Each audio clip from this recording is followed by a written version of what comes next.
চেষ্টা করছে, আল্লাহ উপরে আছেন। আপনারা আগামী 1 মাসের মধ্যে দেখবেন প্রত্যেকের অবস্থা কি হয়। বেইজ্জতি হয়ে রাজনীতিকে সরতে হবে। যাক, এত আমি করতে চাই না। আমি মন থেকে সবাইকে মাফ করে দিচ্ছি। আল্লাহ তাআলা আমার ইজ্জত ফিরাই দিছে। আপনারা আমার জন্য দোয়া করবেন। এই শালী থানায় আমরা কয়টা মানুষ মিলা বিএনপির জীবিত রাখছি,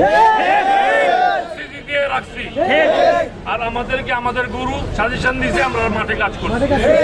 আমি নাকি একটা মামলা খাইছি, আমি নাকি একবার জেল খাচ্ছি, আমার নিজের লোক বলে। আপনারা জানেন এই 17 বছরে আমি 11 বার জেলে গেছি। 11 বার, 40টার উপরে আমার নামে মামলা হয়েছে। আমি বাসায় ঘুমাইতে পারিনি। ঘুমাইতে গেলে দেখা গেছে 1-2 দিনের মধ্যে পুলিশকে হাজির হয়ে গেছে।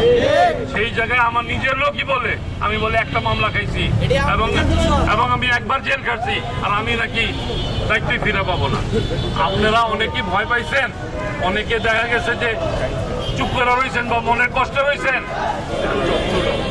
অনেক কষ্টে ছিলেন যে আমাদের ভাই বা আমাদের মামা হয়তো দায়িত্ব থেকে সরে যাবে। আল্লাহ রাসূলের উপরে আপনাদের দোয়া। আমি আবার